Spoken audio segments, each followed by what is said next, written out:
지금부터 최규하 대통령 기념 학술 강연을 시작하겠습니다. 추운 날씨에도 불구하고 오늘 행사에 참석해 주신 모든 분들께 감사드리겠습니다. 그럼 강연에 앞서 식전 행사로 강원 가명 고예술단의 공연이 있겠습니다.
본격적인 강연으로 들어가겠습니다. 오늘 첫 번째로 강연을 해주실 대통령 리더십 연구원 최인주 원장님을 소개해드리겠습니다. 이렇게 어르신들 앞에서 제가 말씀을 드리기 위해서 너무 감사드리고 그리고 아마 얼핏 보는데 작년에도 좀 됐던 어르신들 몇 분 좀 계신 것 같습니다. 저는 이제 대통령에 대한 얘기를 할 때마다요, 사실 이제 제 아버님 좀 생각이 납니다. 1928년생인데요, 박정희 대통령 딱 닮았습니다. 키도 1m 65 정도 되고요. 이게 황 대표가 톡 튀어나왔어요. 또 까맣습니다. 저는 엄마 닮았습니다. 그래서 아버지가 이제 평생 선생님을 했는데 박정희 대통령 선생님 있지 않습니까? 근데 정말은 무서워서 우리 아버지한테 많이 맞고 자랐습니다. 근데 맞은 이유가 너무 억울해요. 뭐 만화 본다고 때리고 동생하고 좀 먹을 것 같고 다투고 진짜 혼났습니다. 그래서 박정희 전 대통령을 닮은 아버지가 하도 무서워가지고 이제 저도 박정희 대통령 별로 안 좋아했습니다. 네. 너무 빼 닮았어요. 사실은 언젠가 사진 한번 보여드리고 싶은데, 그래서 저는 이제 정치부 기자를 했기 때문에 앞으로 결혼을 하면은 좀 우리 집사람은 정치를 몰랐으면 좋겠다. 그리고 좀 제발 박정희 대통령하고는 전혀 무관한 사람이 좋겠다. 이렇게 이제 생각을 하고 선을 많이 받는데 결혼을 딱 여자가 만났는데 이름을 물어봤는데 이름이 박정희랍니다. 하고 많은 이름 중에 박정희입니다. 근데 더 가관인 게 자기 고등학교 때 담임선생 이름이요 김대중이었답니다. 수업 때만 오면 박정희 어디서 찾아가지고 너는 왜 그렇게 나를 못 살게 구냐고 막 볼펜까지 던지고 그랬다고.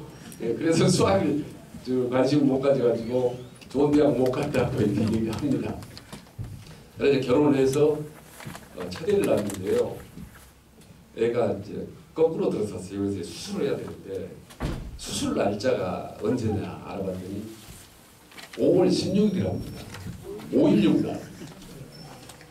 그래서 할 수 없이 우리 박정희가 5월 16일 날 우리 첫애를 낳았습니다. 제가. 그래서 저는 천상 대통령들하고 인연이 깊을 수밖에 없구나. 그 얘기를 제가 김대중 대통령한테 했죠. 그랬더니 이제 최진, 박정희 뭐 웃으면서 붓글씨 하나 써주더라고요. 지금 그게 좀 가격 좀 나갑니다. 3~4천만 원 정도 합니다. 그 얘기를 똑같이 나중에 이제 박근혜 대통령한테 했습니다. 그랬더니 또 깔깔깔 웃으면서 며칠 후에 편지를 하나 보내놨더라고요. 대통령 연구에서 이렇게 좋은 일 많이 하고 이렇게 쭉 들었는데 지금 이렇게 박근혜 대통령 이렇게 되고 보니까 많이 이후에 어찌됐든 마음이 많이 아프고 좋지가 않습니다. 또 저는 이제 방송에 나가서 사실 많이 비판을 했었습니다. 박근혜 대통령 문제점들을 세게 비판을 했었지만 어찌됐든 대한민국 대통령이 이렇게 불행한 끝말을 갖는다는 게 상당히 좀 마음이 많이 아프고요. 저는 이제 뭐 대통령, 그다음에 국회, 의회 막 이런 거 관계를 연구하지는 않고요. 대통령이 어떤 사람인지 사람을 연구하는 겁니다. 그러니까 최규하 대통령이 어렸을 때 무슨 일이 있었지? 왜 나중에 전두환 대통령하고 맞짱을 뜨지 않았을까? 공무원 시간을 왜 이렇게 청렴하지? 뭐 이런 것 어떻게 잘 나갈 수 있었을까? 라는 사람을 연구하는 게 제가 전공입니다. 그래서 이제 모든 대통령 연구하면 우선 딱 처음에 보는 게 제가 이름부터 봅니다. 왜 하필이면 하고 많은 이름이 있는데 최규할까? 뭐 이런 거 봅니다. 한자로 보면 규자가요. 뭐 흙도 2개 있는데 이게 쇠붙이가 톡 튀어나올 모서리 뭐 이런 뜻이 있습니다. 한자에가. 그러니까 총하고 관련이 있어요. 규자가 들어가고. 김재규도 규자가 있지 않습니까? 김재규할 때 재자인데 차자가 있거든요. 그러니까 차지철을 쇠붙이로 총으로 죽인 것과 관련이 있을까? 라고 생각하게 만듭니다. 한자는 왜 하고 많은 이름 중에 여름 한자를 썼을까? 이런 거 생각합니다. 그래서 1980년 8월 15일 광복절 다음날 하야하셨습니다. 제일 더울 때. 그래서 제일 더운 여름날 쇠붙이 총과 관련된 사람 때문에 하야를 한 건 아닐까라고 해석을 하죠. 호가 연석이라고 거물 현자를 씁니다. 볼석자에. 근데 거물 현자를 한자를 찾아보면요, 잠잠하고 고요한 현자가 있습니다.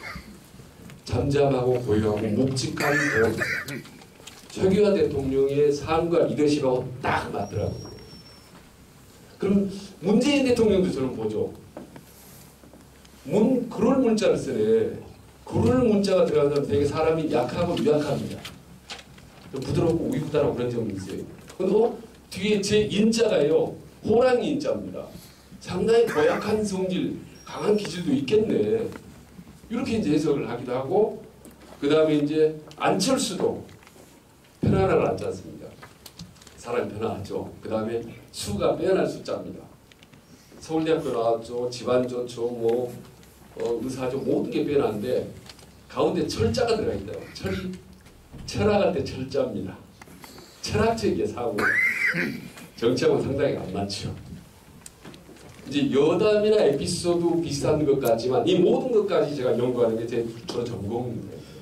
예를 들면 최근에 대통령 같은 경우는 이렇게 보니까요, 숫자가 8자하고 좀 관련이 많다고요. 88세 아까 말씀 돌아가셨는데 8개월 동안 재임하셨습니다. 8개월 동안. 그리고 전두환 대통령도 8년 동안 집권을 했었죠. 그리고 우리 홍기 여사님이 8년 동안 투병을 하셨습니다. 그래서 그런 것도 뭔가 이렇게 연관성이 있나라고 한번 찾아보고요.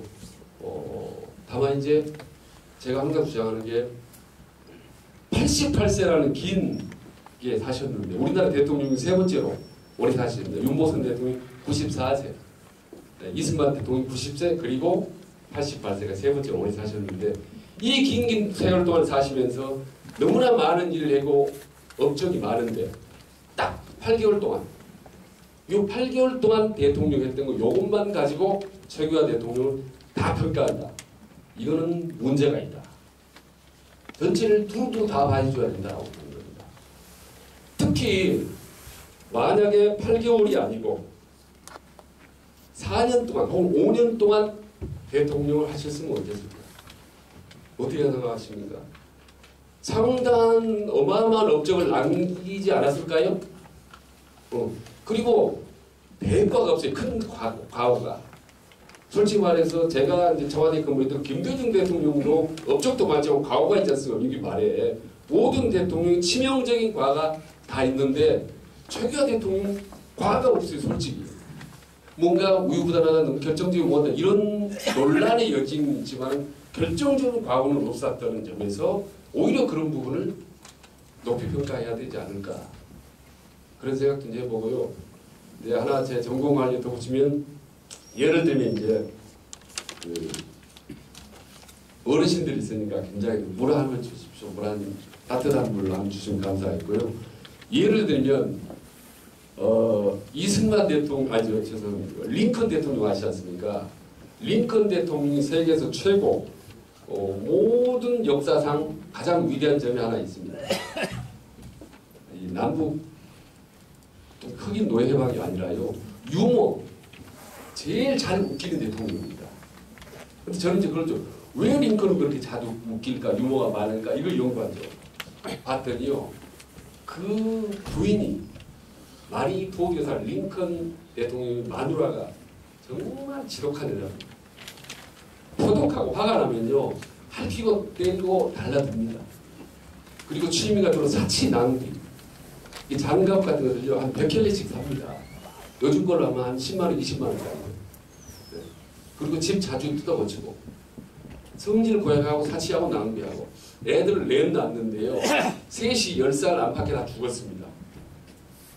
그리고 링컨 본인은요. 상당히 심각한 병에 걸렸는데 이런 이제 일부 역사학자들의 얘기인데 성병에 독에 걸렸다는 소리 있습니다. 아주 머리가 빠지고 서서히 죽어가는 병인데요. 아주 고약한 병입니다. 그러니까 온통 몸도 안 좋고 집안도 엉망진창이기 때문에 항상 인상을 쓰고 있어야 돼. 그래서 자기는 그때 누군가가 그런 질문을 했습니다. 당신은 어떻게 유머를 잘하냐 해서 링컨이 그렇게 대답했습니다. 자기는 하루라도 웃지 않으면 살 수가 없다. 괴로워서. 할 수 없이 살기 위해서 자기는 웃었고 웃기고 하기 위해서 공부하고 유머를 공부했다는 거 아니겠습니까? 이런 걸 제가 연구하는 겁니다. 그리고 하나만 더 말씀드리면 루즈벨트 대통령 있잖아요. 미국 최초 4번 대통령했던 대통령인데요. 39살 때 하반신 마비됐습니다. 휠체어 타고 다녔어요. 그런데도 바람을 피웠습니다. 바람 피워서 몰래 여자하고. 그 부인한테 마누라한테 들켰죠. 그래서 부인이 정식으로 이혼을 요청을 합니다. 근데 그 루즈벨트 대통령은 엄청나게 잘생겼습니다. 미국 대통령 최고 미남입니다. 저하고 저보다 좀 더 잘생겼습니다. 근데 부인은요, 그 부인 사진 혹시 보셨는지 모르겠는데 진짜로 못생겼습니다. 얼굴은 넉넉하고 머리는 크고 앞니빨 4개는 툭 튀어나오고 여자 같지가 않아요. 그 이제 바람을 피우는데 하반신 마비고 어떻게 할 수도 모르는 사람이 어떻게 바람을 피우는지 모르겠어요. 그걸 이제 들켜서 이혼을 요청했더니 남편은 우리가 그래도 대통령인데 이혼만은 하지 말자. 그래서 각방 썼습니다. 근데 각방 쓰는데 그 부인은 할 게 없지 않습니까? 그래서 내가 남은 인생을 뭘 해야 되나? 그래서 생각하다가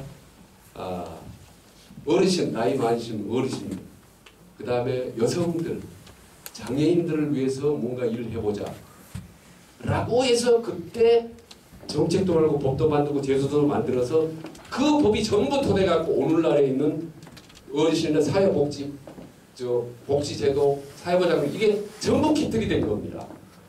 그러니까 역대 영부인 중에 최고로 훌륭한 영부인하면 프랭클린 루즈벨트의 부인 엘레나 루즈벨트 여사입니다. 그러니까 남편이 바람핀 덕분에 이 사람은 미국에서는 오늘날 최고의 법을 만들었다. 그래서 남자들이 바람핀다고 너무 뭐라고 하지 마라 이렇게 얘기하면 절대로 안 되는 겁니다. 네. 다만 이런 심리학적인 어렸을 때 요인이 나중에 대통령에 대해서 어떤 영향을 미치는지 이걸 분석하는 게 제 전공이라는 걸 말씀드리는 겁니다. 그래서 보통 학자들은 제가 대통령이 그러면 당시에 11.6 때 어떻게 했고 12 때 어떻게 했지? 왜 그때 그렇게 잘못했나? 이런 걸 연구하는 건데요. 저는 그게 아니라 어려서부터 쭉 입체적으로 봅니다. 그분의 과거, 그 다음에 현재, 미래 이거를 그래서 최규하 대통령의 리더십을 혹은 삶을 분석한다 하면 다 봐줘야 된다. 인생을 모든 것 입체적으로 다 봐준다라는 것을 제가 말씀을 드리면서 최규하 대통령을 그리고 혹시 오래시면 저는 이제 학술 강연이라고 하지만 학술적으로 하면 사실은 아주 도움이 되지만은 졸려서 계실 수가 없습니다. 그래서 좀 소프트하게 재밌게 말씀을 드릴 테니까요. 혹시 도중에 갑자기 짧은 질문을 하셔도 됩니다. 근데 다만 어려운 질문은 하지 마시고요. 쉽고 엉뚱한 질문 해주시면 그게 도움이 되고 실질적으로 도움이 됩니다. 그래서 오늘 짧은 시간이지만 우리 최규하 대통령을 쭉 한번 이미 잘 알고 계시겠지만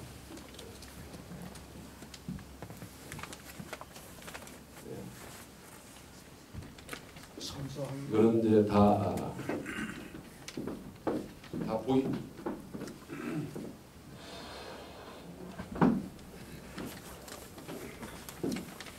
우리 이제 대통령님들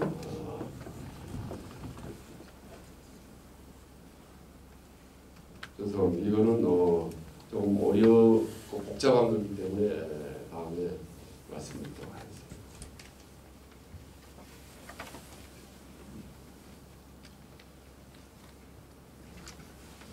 그리고 이제 아까 말씀드렸다시피 연구한 것 중 이를테면 이제 박근혜 대통령도 제가 그 리더십도 이제 과거, 현재, 미래. 그리고 이제 특히 예를 들면 최순실 같은 사람도 제가 이제 연구를 하죠. 저는 처음에 딱 나올 때 다른 사람들은 뭐 능력이 없네, 무능력하가 강남에 돈 많은 부자 이러지만 저 같은 경우는 우선 눈빛을 봅니다. 최순실. 딱 보면 이거는 보통 눈빛이 아니다. 말하는 것, 행동하는 것 이런 것을 심리학적으로 연구하는 것이 제 전공입니다. 그래서 제 결론은 최순실은 타의 추종을 불허하는 놀라운 능력을 가진 여성이다. 어리버리하고 이렇게 하고 저렇게 하고 이런 여성이 아닙니다. 왜? 저는 또 연구를 하죠. 아버지 때부터 완전히 10살 때부터 특수훈련을 받았거든요. 회계관리, 돈관리라든지. 그리고 아버지 차태민 씨가 정치적으로 아주 빠른 사람이고 말을 무지무지하게 잘합니다. 이게 특수훈련을 받았어요. 아버지를 많이 담궜거든요. 그리고 24살 때부터 이제 박근혜도 따라다니면서 대학 2학년 때부터 회계 업무를 하고 이렇게 따라다니기 때문에 아주 고도로 훈련된 그런 참모죠. 그래서 저는 최순실이 없었으면 박근혜 대통령 되기 힘들었다고 보는 거죠. 다만 그 이후에 대통령이 된 다음에 잘 컨트롤 했었어야 되는 건데 그게 이제 어긋나는 바람에 비극을 초래했는데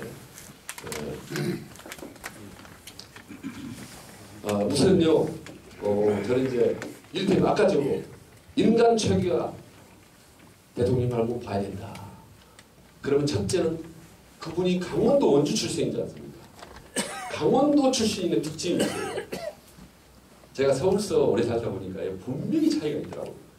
경상도 사람, 전라도 사람, 충청도 사람, 강원도 사람 분명히 차이가 있습니다. 어르신들 그거 인정하시죠? 네. 저 서울서 30년 있었는데요. 강원도 사람 치고 독하고 모질고 고약한 사람 저 본 적 없습니다. 30년 동안 저 친구와 선배 어르신들 중에 진짜로요. 대표적인 부분은 우리 앞에 황정환 의원님 계시지만 저는 내년부터 이제 뵀지만 공적으로 뵀지만 항상 친화력이 있고 그리고 충청도 사람이죠. 그런데 저는 광주입니다. 전라도. 광주 사람 독합니다. 세요 독해. 저는 솔직히 그렇게 독하지는 않는데 아주 강하고 억세고 그런 게 있고 경상도 사람들은 밖으로는 내지 않지만 상당히 내부적으로 자부심이 강합니다. 특히 대구 사람 같은 경우. 그런 강원도에 대한 강원도 무슨 비유도 하지만은 어쨌든 최규하 대통령께서는 강원도 사람입니다. 그래서 강원도의 피가 흐르고 있다. 이 지역적인 특성을 무시를 못한다. 이게 칼 융이라는 학자가 얘기를 했습니다. 지역의 영향을 많이 받는다. 섬에서 태어난 사람은 훨씬 독하고 공격적이고 혁명가가 많습니다. 나폴레옹, 김대중, 김영삼 섬에서 태어난 사람들은요 육지로 갈고리려고 하는 도전정신이 무지성입니다. 원래 역사적으로. 그런 지역적 특성이 상당히 있다. 그래서 강원도 출신이라는 것이 우리 최규하 대통령의 그런 부드러운 그런 성품과 상당히 관련이 있다라는 말씀을 드리고요. 그 다음에 팔남매 중에 장남이십니다. 이 설로웨라는 프랭크 설로웨는 세계적인 학자인데 이 사람은 미국 별 학자가 다 있습니다. 장남이냐 막내냐 중간자냐에 따라서 그 사람 리더십 특징이 달라진다 이렇게 얘기했어요. 그래서 찰스 다윈이라든지 혹은 아메리카 대륙을 봐선 콜럼버스라든지 또 이런 역사적으로 새로운 발명을 하는 또 갈릴레이 지구는 돈다 죽는다 이런 사람들은 전부 대부분이 막내였다는 겁니다. 장남이었다는 거죠. 세계적인 학자다. 더구나 8형제나 되는 8남매나 되는데 그 중에 장남이면요 관리를 해야 됩니다. 잘 관리를 하면요 세게 억세게 이렇게 하면 안 됩니다. 원말해야 되거든요. 저도 장남입니다. 그 다음에 혁명적인 박정희 대통령 7남매 중에 막내입니다. 막내는 혁명적 기질이 있다. 라고 제셀러는 유명한 학자가 있는데 우리 최규하 대통령도 8남매 장남이기 때문에 원만한 성격을 어려서부터 계속 가지고 태어났을 수밖에 없다는 말씀이고 성격은 하중의 전형적인 내향형입니다. 내향 성실하고 정직하고 충성 있고 신중하고 인내심이. 추진력이라는 건요 팍팍팍 하는 돌파력이 아닙니다. 서서히 스텝 바이 스텝으로 꾸준히 밀고 나가는 능력을 추진력이라고 하고요. 팍 하는 거 김영삼 대통령이 잘하는 거죠. 팍 하는 이거는 돌파력이라고 합니다. 그래서 성실하고 정직하고 추진력 이거는 공통점 뭐냐 신중함 인내심 이거는 다 뭐냐면 모범생 스타일입니다. 안 좋은 건 뭐냐 좀 느립니다. 그래서 별명도 공부벌레, 모범생, 최특심, 최고직. 우리 대통령이 제일 싫어하는 최주사 그건 어떻습니다. 최근 대통령 최주사 이게 너무 싫어하거든요. 예. 그래서 이 이제 참고로 내향형이라고 그랬는데요. 두 분 보시면 학자로 보면 이거 보면요.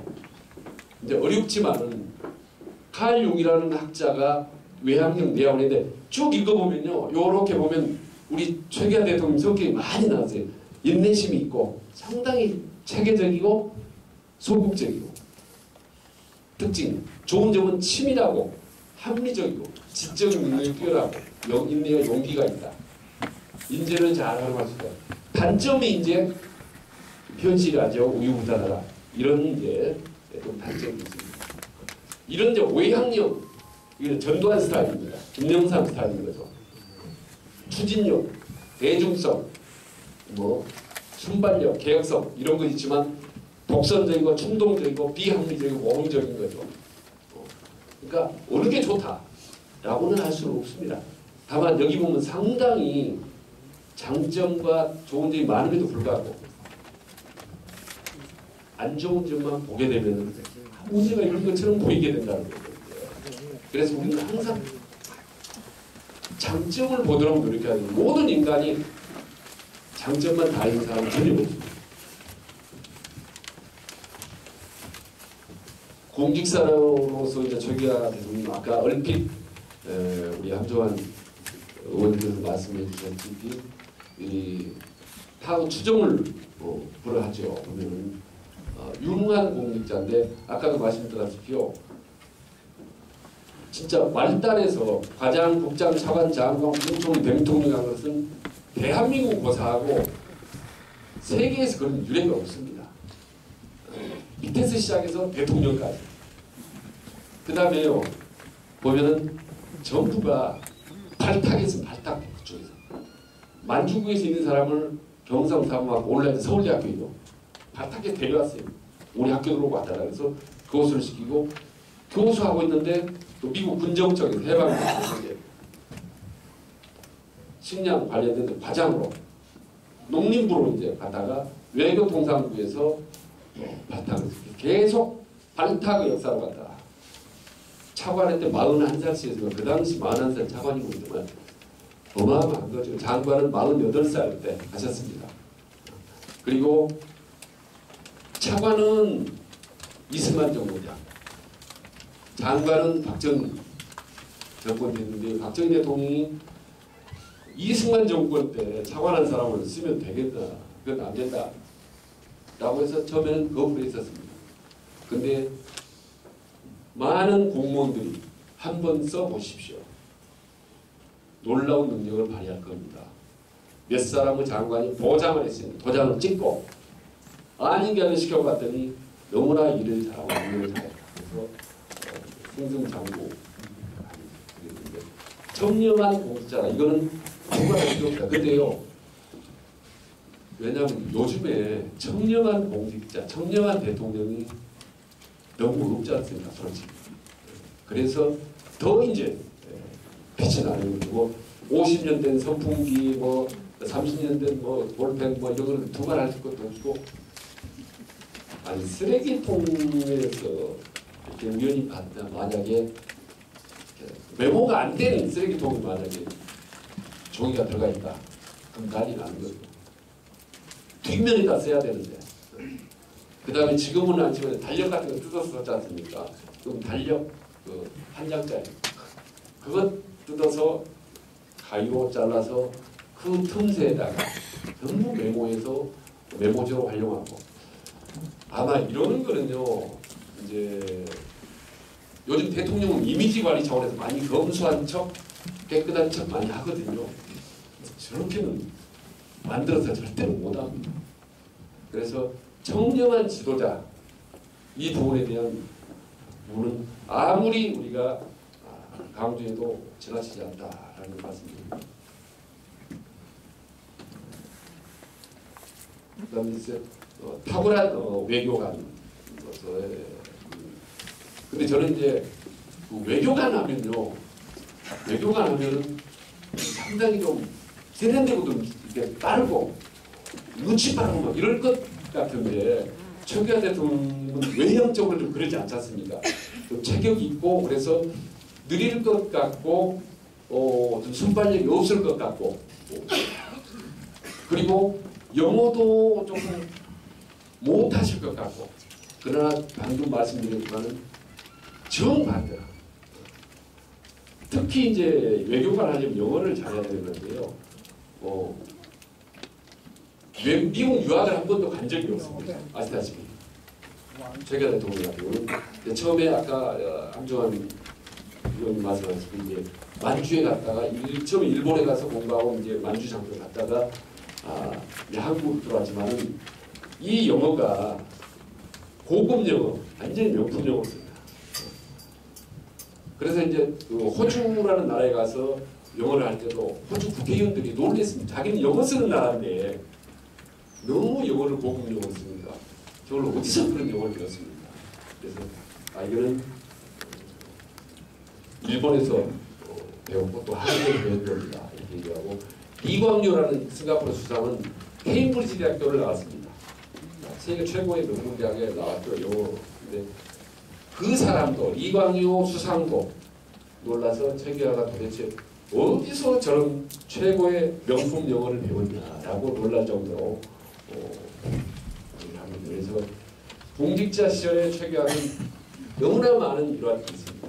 예를 들면 이제 작년에도 말씀드렸다시피 미국의 대통령 특사 사이런스 벤슨하고 한판 붙으면요 이게 미국 각 관리들하고 협상을 하면은 거의 전쟁입니다. 이게 기싸움이죠.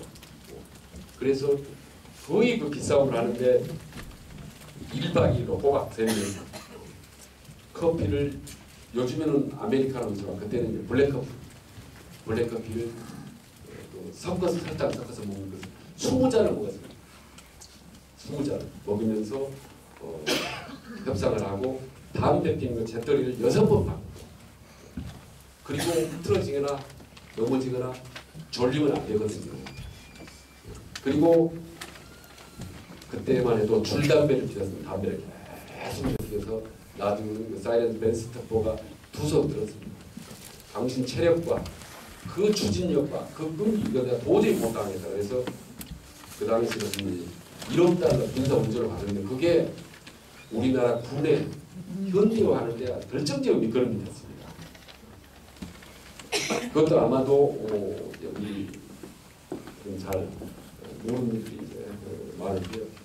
그리고 이제 최규하 대통령 특징 중에 하나가 자기 과시를 안 합니다. 잘난 체를 하지 않아요. 근데 이를테면 총리를 하면 이제 대통령 대신 참석하는 행사가 많습니다. 그러면 사람들이 전부 대통령으로 생각하고 박수도 치고 환호도 하거든요. 그러면 보통 총리들은 이제 보고서도 딱 들고 폼 잡고 갑니다. 근데 절대로 손을 흔들지 않는다. 그 다음에 고개를 항상 숙이고 간다. 왜냐하면 건방지게 보거든요.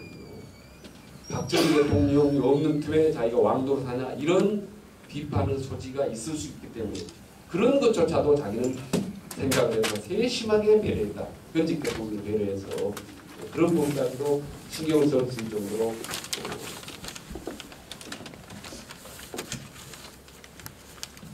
그리고 재임 8개월 동안에요. 홍기 여사님께서는 전국의 모든 양로원이나 경로당 고아원들을 싹 돌았습니다. 근데 그거를 최규하 대통령이 일부러 자기 직접 지시를 해서 절대로 신문에 방송 이런 데 내지 마라. 다른 사람들은 조금만 내도 가도 신문과 홍보하라고 하는데 자기는 절대로 내지 말고 소리 없이 가라. 그래서 자기가 공헌이 있는데도 한사코 숨기려고 하고 그걸 나타내지 않는 거. 이런 대통령이 어디가 있겠습니까? 저도 청와대에 있었지만 최대 청와대에서 훌륭한 참모는 뭐냐면요. 조그만 거 별거 아닌 걸 딱 튀어서 언론에 나오게 하는 거야. 이거 잘하는 사람이 최고 참모입니다. 예. 어디 한번 가서 대통령이랑 이렇게 하고는 이렇게 하고 악수 한번 갔는데 대통령이 거기 가셔서 다 호응하고 해서 많은 참석자들이 감동의 눈물을 흘렸다. 그래서 많은 사람들이 사회에 회자됐다. 이렇게 기사 나오게 하면요, 이거 최고입니다. 그래서 저도 청와대에 있을 때 그게 최고 관심사였습니다. 저도 어떻게 하면 뻥튀기 한다. 잘해서 잘 보니까 이게 최고 참모고 대통령이 그걸 보고 점수를 매깁니다. 발탁을 하고 아무리 똑똑 일 잘해도 그걸 못한 사람은 오래 못 갑니다. 근데 최규하 대통령이 딱 그 반대. 본인이 잘했던 능력도 나타내지 않고 또 참모들에 대해서도 그런 부분을 그건 절대로 원치 않는 일반적인 대통령과는 정반대의 대통령입니다. 그래서 아마 더 여기에 좀 빛을 덜 보고 있는 거 아닌가 싶습니다. 사실은. 전 그런 부분에 대해서 너무 보통 사람들과는 달랐다고 말씀드리고요. 그리고 이제 뭐 공치에서 항상 유명하지 않습니까? 세 가지를 조심해라. 세 가지. 최규하 대통령 주변에 첫째는 마누라 조심해라. 마누라가 바람피는 게 말고요. 몰래 이렇게 폼 잡는 경우가 많습니다. 우리 정치에서도 있었으면요. 남편이 장관이면 마누라는 총리인 경우도 많고 다만 행세하고 다니는 경우가 많기 때문에 그 철저히 그걸 조심해라. 그래서 아시다시피 저도 이제 영부인 보지만 홍기 여사님처럼 아무 스캔들이나 말 한마디 없이 8개월 동안 마쳤던 분 없어요. 유일하게 전두환 대통령 취임식 때 서류 조금만 약간 좀 싸늘하게 되었다. 이거 하나가 온 언론에 회자되고 지금까지도 회자될 정도로 그 정도로 처신을 잘하는 분 드물다. 저 영부인 책은 안 했지만 다 분석했습니다. 전부 다. 영부인들은 정말 활발하게 하고 역시 영부인들도 밖에 튀고 특히 프란체스카 여사부터 지금 김정숙 여사까지 영부인 제일 많이 신경 쓰는 게 무엇인지 아십니까? 옷입니다. 옷.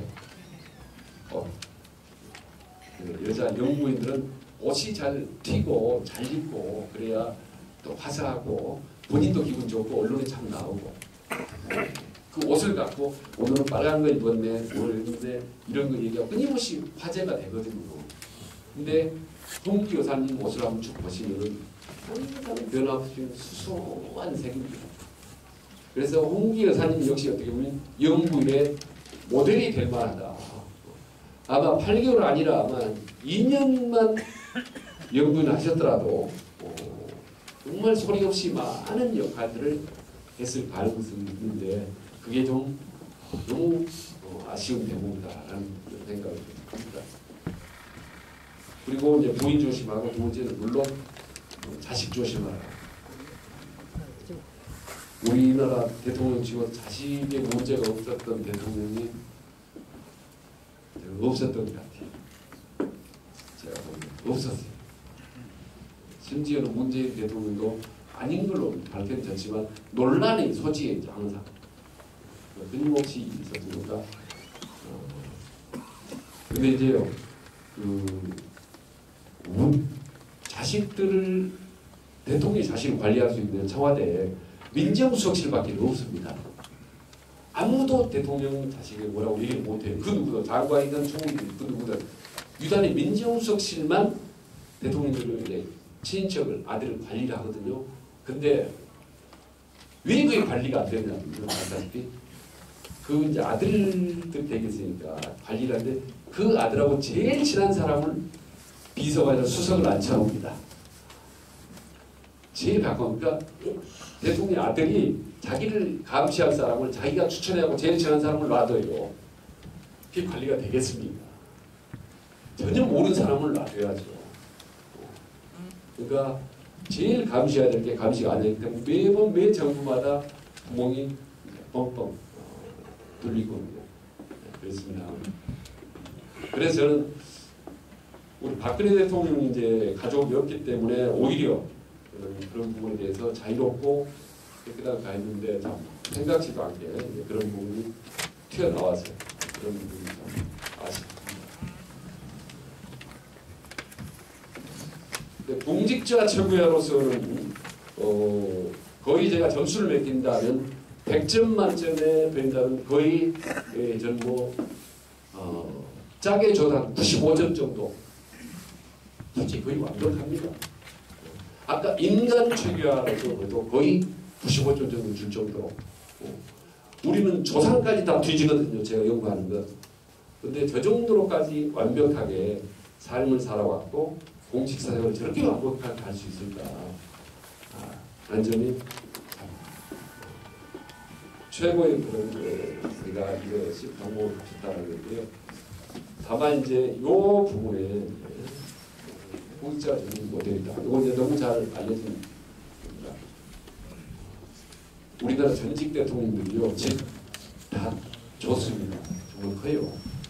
김영삼 대통령 이제 저는 김대중 정부 청와대 근무를 했지만 김영삼 대통령하고 이제 가깝게 지냈거든요. 그래서 가면은 맨날 저한테 막 하소연하는 게 제가 이제 광주 사람이니까 김대중의 집은 너무 화롭다고 아주 뭐 도서관에다가 빡집 지고 우리 집은 이렇게 조그만 옛날부터 살던 한다. 도서관도 없고 결국 도서관 지었습니다만은 완성을 못했어요.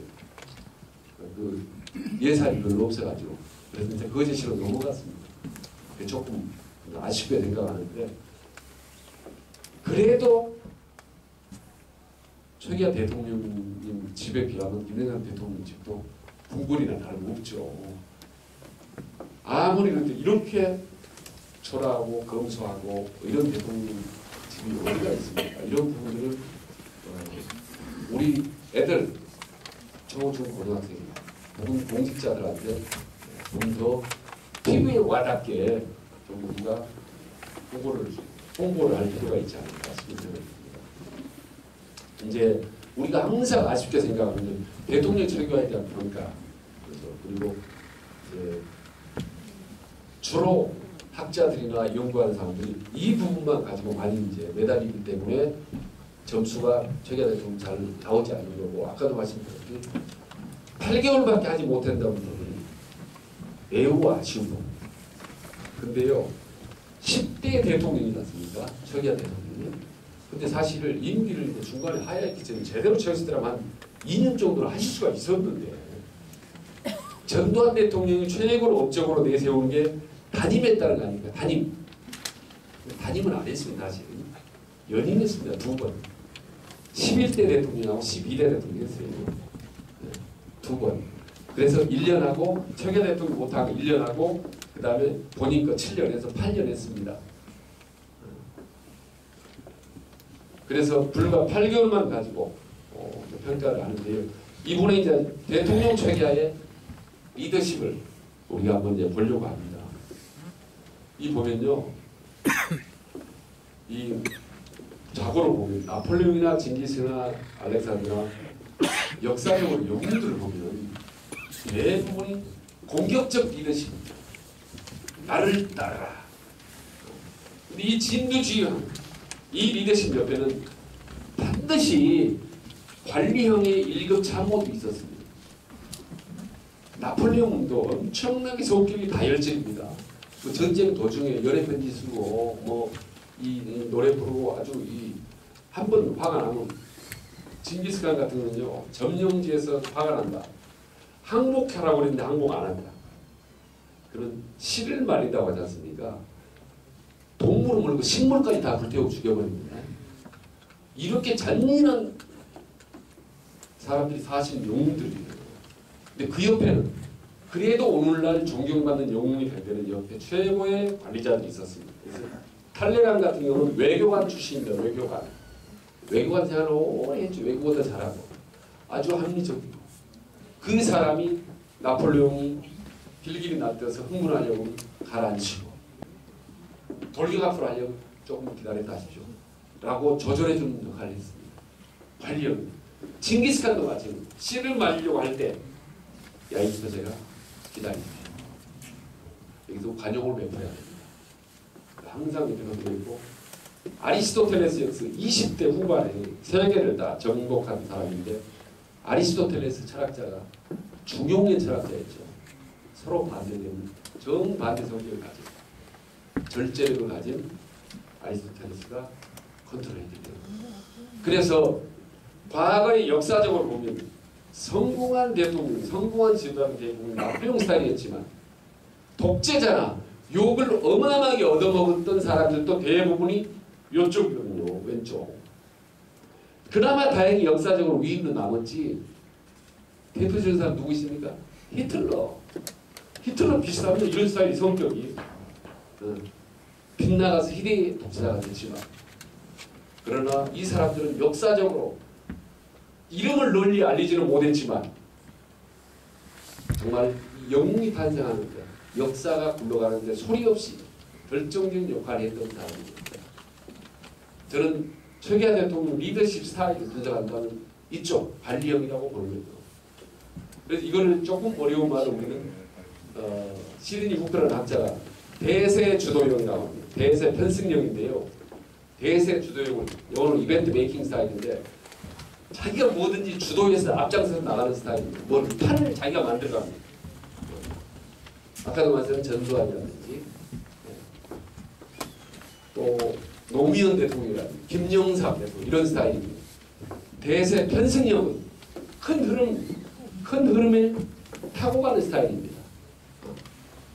이를테면 김대중 대통령 같은 경우가 대세 주도형 같죠. 대세 편승형입니다.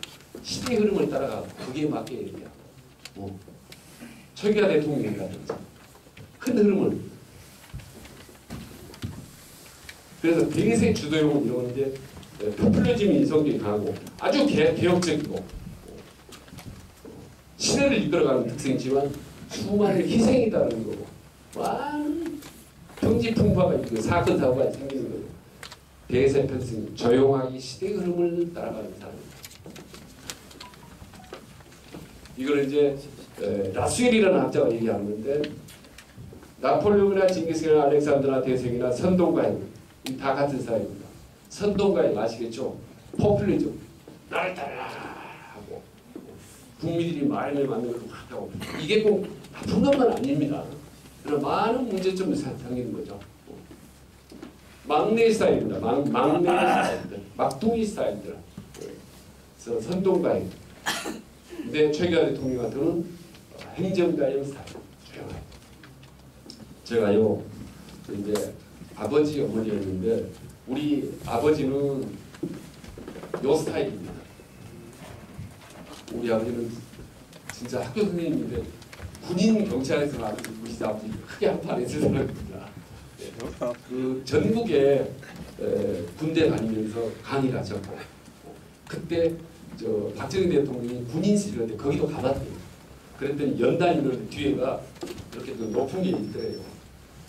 그때 이제 다른 데 시찰 나갔는데 거기 갔었어요. 그래서 뭐라고 벽에도 이렇게 써져 있고 하는 거를 말씀하시더라고요. 그래서 우리 아버지는 닮아서 그런지 박정희 대통령 무지무지하게 좋아하시고 예, 거의 11.6 때도 돌아가셨을 때도 붓글씨 그림도 그리시는 동양 그걸 이제 애도하면 추도하면서 그래가지고 나중에 저기한테 줬습니다. 박근영 예, 저도 한 20년 좀 친하게 됩니다. 박근영 씨하고 예, 그래서 그리고 우리가 사남매인데요. 이남 이녀인데 딱 두 쪽으로 갈라집니다. 그래서 여기는 이제 우리 어머니 스타일, 어머니하고 저 여기 제가 동생이 하나 있는데 이 이제 어렸을 때 아버지가 선생님이 사과깨짝이 하나 두지 않습니까? 사과깨짝. 그러면 그 손 집어넣으면 쌀 겨에 사과가 한 7, 8개 들어있는 어르신 아시죠? 그럼 겨울에 술 때 손 집어넣어가지고 사과를 꺼내서 그 하나 쪼개서 이제 식구가 나눠 먹고 그러는데 저는 장남이기 때문에 요 스타일이가 행정가예요. 요 스타일이가 사과 하나 꺼내서 깎아서 딱 나눠 먹는데 우리 동생은 다 자고 있었을 때 밤에 가세에서 혼자 다 깎아 먹는 거예요.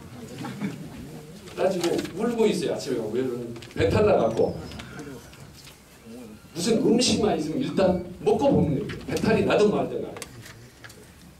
그래서 아마 그 덕분에 솔직히 저는 이제 그때가 좀 10년 벌써 넘었습니다만 이제 저도 대통령 리더십만 연구하다 보니까 저도 정치를 하면 잘할 것 같더라고요. 그래서 이제 저도 정치를 좀 한번 해볼까 딱 하고 동생이 그때 미국으로 갔습니다. 공부한다 하는데 갑자기 훅 날아오고 예고도 없이 날아오더니 저도 뭐 정치하려는데 갑자기 그러는 거예요. 그래서 걔가 그냥 국회의원 출마하고 저는 그냥 주저앉아버린 거예요. 나 동생은 국회의원 했습니다. 됐어요. 17대 때. 그리고 또 그 다음에 이제 나는 좀 이제 단체장 뭐 이런 거 한번 해볼까 했더니 또 동생이 또 나 단체장 나오고 그래가지고 지금 저 고양시장 하고 있습니다. 제설하고 있습니다. 그래서 요번에 이제 문재인 대통령이 나오고 제가 대통령 한 30년 연구했지 않습니까? 그래서 저도 한번 대통령을 나가볼까. 그래서 방송에 나가서 뭔가 딱 얘기를 하고 생각을 했는데 동생이 대통령 출마해버렸습니다. 출마했잖아요. 그때 문재인, 이재명, 안희정하고 4번 최성 고양시장의 동생입니다. 그래서 제가 요번에 대통령 나가려고 못 나갔습니다. 제가. 그래서 다음 대통령 선거 때는 제가 나갈 때는 그때 도와주실 겁니까? 라고 물으면 안 되겠죠. 근데 그 하도 많이 대통령 연구하다 보니까요. 진짜 그 한 번도 틀린 적은 없습니다. 제가 요번까지. 지난번에 박근혜 대통령 때도 방송에 나왔더니 게임 끝났다. 죽어도 못 이긴다. 왜냐? 우리나라는 희한하게 대통령이 되려면 몇 가지 조건이 있는데 그 중에 하나가 국정 경험이 다양히 있어요. 경험이 많아요. 전두환이 군대에 있다가 쿠데타 일으켜서 대통령이었다고 생각하지만요.